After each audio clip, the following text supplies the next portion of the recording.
The small group of women from the windward side of the island arrived on the site anxious to get going with the tour. They had heard of the work taking place on the site and would have had glimpses of it as they traveled along the road, but were never close enough to have a full appreciation of exactly what is taking place at the Argyle airport site.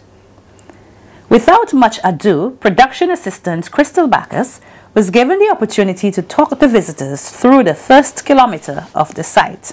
The permanent road, access road towards the Raraku salt pond and the Raraku homeowners is going to be constructed around the runway area on the southern end, below the runway strip, behind the airport fencing. The entrance to that area is going to be somewhere located around the Moncoke Church area at the Stubbs end. It's going to be built below the runway area, joined back up with the present Raraku Road, Raraku Salt Pond Road, and then it's going to continue to towards the homes in that area. And then we're going to construct a new one over Johnson Hill behind us here, and that is going to be joined back, but the present road on the other side where Miss Bullock's farmer supermarket was. And the road is going to continue until it reaches the old Argyle Bridge. That's going to be a dead-end point. We've done it in that way so that persons who catch the chichi, they could still come there after the airport is operational. They could still come there and they catch the chichi. Having heard quite a bit about the first kilometer, the appetites of our visitors were whetted and they wanted to hear more. So she touched on some aspects of the second kilometer of the site. What we're seeing right in front of us here is the second kilometer of the project. From Johnson Hill here towards the other hill. You see that small hill immediately there that has been taken down a little bit? That's roughly the second kilometer there. That building you're seeing over there, that house structure, Colonel Anderson's farmer home, just above that area, that is going to be where our tower, our control tower built. It will have 3 floors, a ground floor where an emergency unit will be placed, as first floor, which will be the office area for the meteorological personnel, and then the 3rd floor, which will be the actual control area, directing which planes come in and when. Right in front of us here, where you see a lot of the trucks and that area is our on-site garage, and in that area also we have an on-site fuel farm. So we have put that in place to try and minimize as much a time loss when it comes to maintenance of the trucks. The drivers on the site, they work from 6 in the morning until 6 in the evening, 7 days a week. Right? They have 3 days off a month, per month. It's a lot of hard work, but they stick in there and everybody wants to see it finished. By now, the visitors were beaming with excitement as they expressed amazement at the progress taking place at Argyle. Thinking that they could not get any more excited, we took them closer to the terminal building, as from their current vantage point, they were getting only a bird's eye view. Little did we know their excitement was about to boil over. Arriving in the second kilometer, the folks were surprised to see the volume of work taking place at the site of the terminal building. Over here, you're right in the 3rd kilometer, and as you could see, a lot of work going on over here.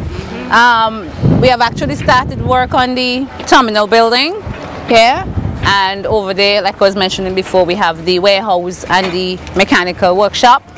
We don't have as many workers as there should be on the project yet. That's because the warehouse is not finished.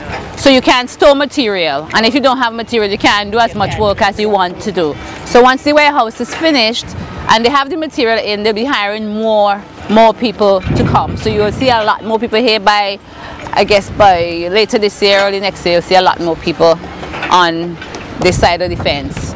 Right, so that's what they're doing here. We continue to do our embankments and continue to work on the runway as well as work on this, because they're separate workers.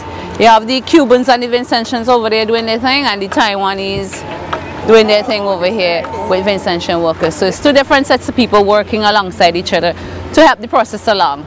So this is it. The runway is running from over there on the southern side, straight across here, all the way over, and you will see the church on the other side. Straight across to the church. So it will fall a little bit behind the church there. And part of the shoulder area for the runway will go over into the ocean that you were seeing there. Right, so we're going to do some land reclamation as well in that area there. These are the houses you were asking about.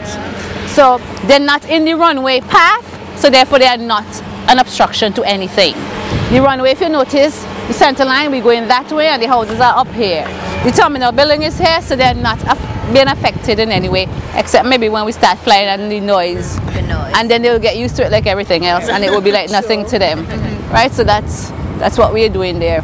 Behind there, all across there, back over there is the 3rd kilometer. We haven't started much work there. We are doing some work on the hill, but we can't do too much because the petroglyphs, like I said, are below. And we're waiting to hear when the Egyptians can come back and help us to relocate them, because we don't want to destroy them. We're doing everything we can not to destroy them. So it's good that we are trying to preserve them. Not so good in the sense that it's holding up the progress of the work, because you have to wait before you could push that down. So that is what is happening there. By the end of December, well, early December, when the Cubans go home, we will be relocating where they live, because the Argyle apartments and the Pitani resorts that you were seeing over there, they now use those as accommodation. We have renovated Miss Bullock's house and the old supermarket over there. It's those 2 buildings. So we're going to be moving all their stuff over there. By the time they come back in January, they will be living on that side, and we could now push those buildings down and proceed with the work in that area. You can really figure out things now. That was the supermarket. Yes. That's when you come out the deep corner. Yes. Going to town. See all the lands of them now. Yeah. If you didn't know what Argyle looked like before, you'd be very confused. Right? And even though you knew what it looked like before, you're still confused. Right? Supermarket over there. So we put a top on it. It never had an upstairs. We put an upstairs. It was just the bottom and the house. But we put an upstairs on it so we could have more accommodation space. Right? Maybe we put on the top. And the OECC people, they renovated that house below there too, so they're going to have offices there as well. Right? So that's up in here, terminal building. We're going to have the parking lot and so on, make this the front of the airport. So when you're coming into the airport, this is the road you would use.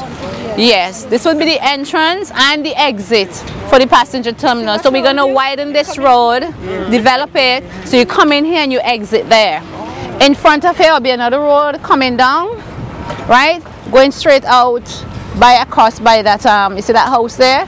There's a road, you turn the corner, there's a road going up there, right? That is going to be the road for the cargo terminal.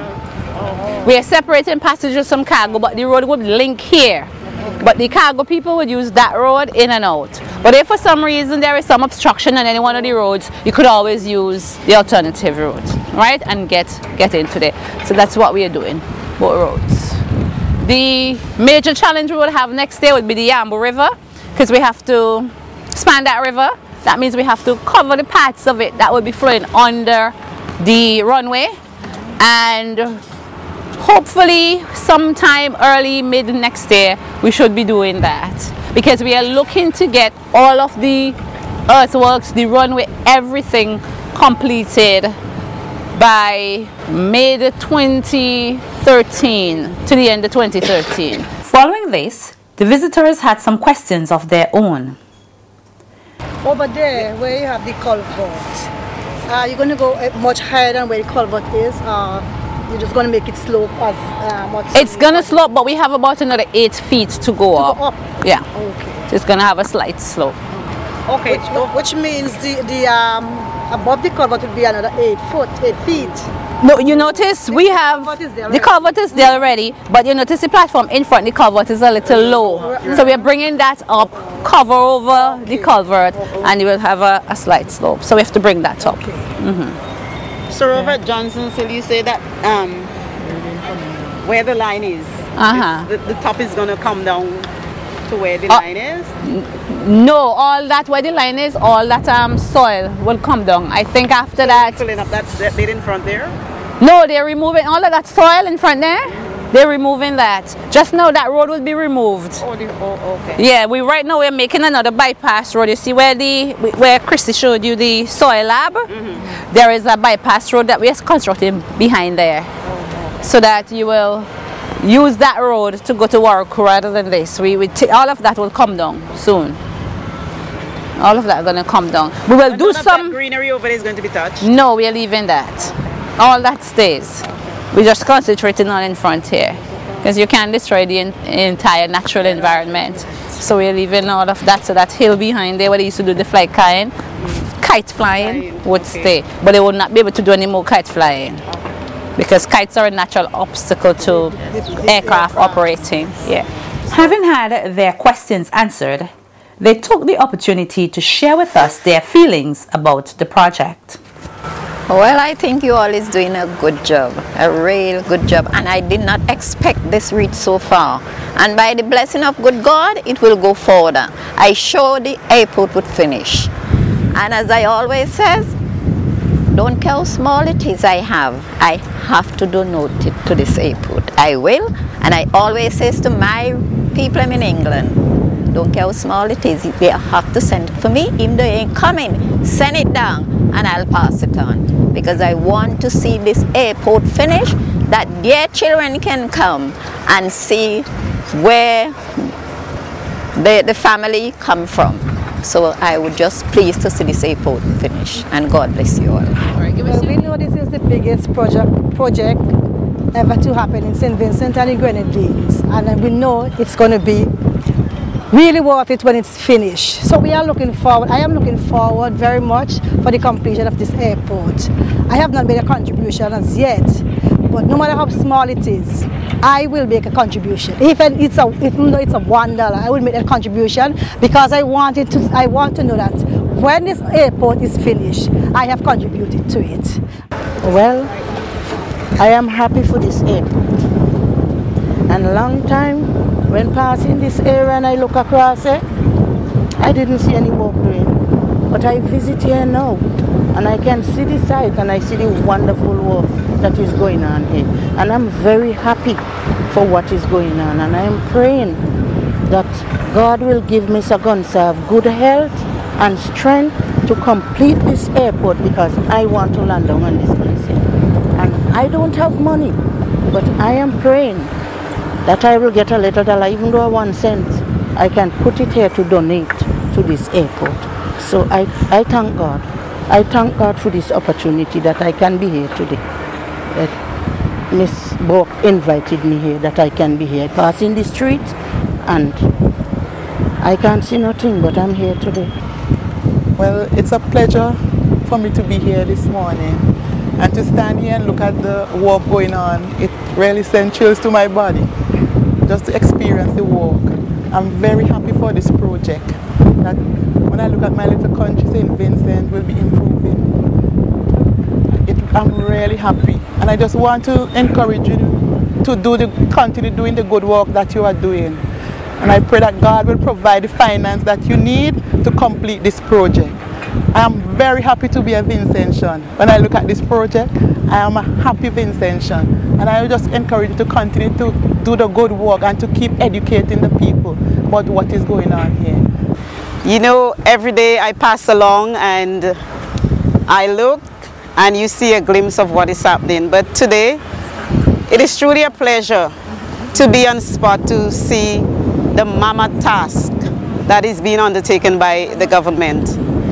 It makes me appreciate much more what is it we are trying to do in trying to build this international airport. I know once this is completed, it will bring a completely new outlook to St. Vincent and the Grenadines. I can already envision the amount of economic growth that we would have. I am looking down and I'm seeing the terminal, the construction of the terminal building, and it's an amazing feat that is being trying to accomplish here. I just hope and pray that this task will be completed, not for one person, but more so for the whole country. I know at the completion of this international airport, great things are going to happen in St. Vincent. And coming from the Immigration Department, I am just imagining what it is going to be like to be in this international airport. You too can get a closer look at the developments taking place at Argyle. For your guided tour, please call us at 458-0333. That's 458-0333. You can also check us out online at www.svgiadc.com or look us up on Facebook at Friends of the Argyle International Airport or on YouTube. And keep in mind that our contributory fund account is still open at the Bank of St. Vincent and the Grenadines. Account number 200884.